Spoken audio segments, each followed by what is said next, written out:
What's up mga tol? Naalala nyo pa kaya ang dating veteran comedian actress na si Zoraida Sanchez?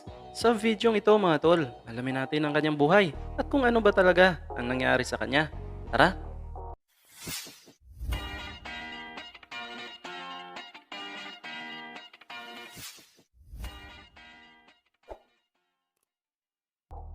Si Zoraida Sanchez o kilala nga natin sa tawag na pangalan na Zoraida ay ipinanganak noong June 28, 1951.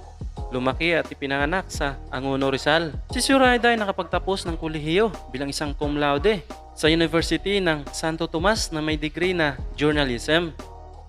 Nakilala siya sa mundo ng showbiz bilang isang batikang komedyante noong dekada 80s hanggang 90s. Pero bukod doon ay kilala rin siya bilang isang television and film scriptwriter. Una siyang nakilala at nasilaya noon sa pelikulang Broken Marriage noong 1982 na pinagbibidahan nga ni Christopher De Leon at Vilma Santos.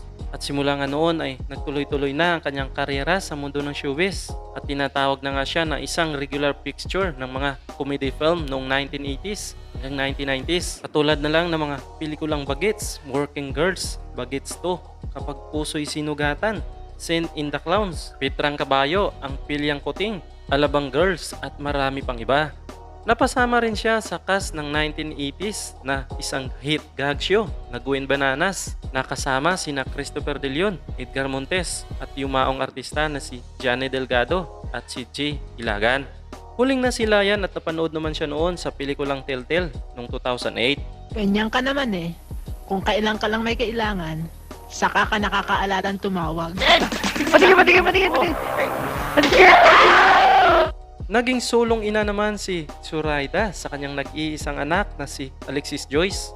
At noong August 27, 2008 sa hindi inaasahang pangyayari nga sa edad na 57 years old ay pumanaw nga ang batikang komedyante na si Zoraida Sanchez dahil sa kadahilan ng breast cancer. At nakahimlay naman ang kanyang mga labi sa Angono, Rizal. Yung last 2 days niya sa hospital, yung sobrang nahirapan na siya talaga. So on the third day na morning, parang wala na talagang magagawa. So she wanted to go home. Ayaw niya sa hospital.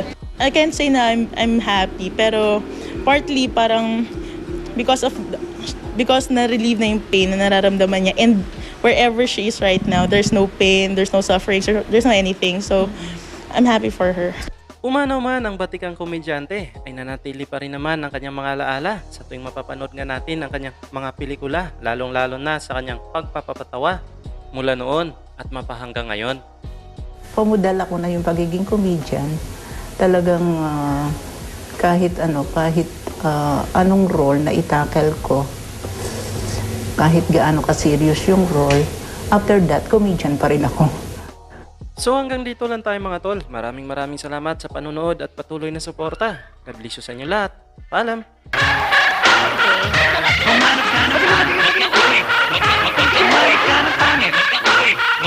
Tumarik ka ng pangit.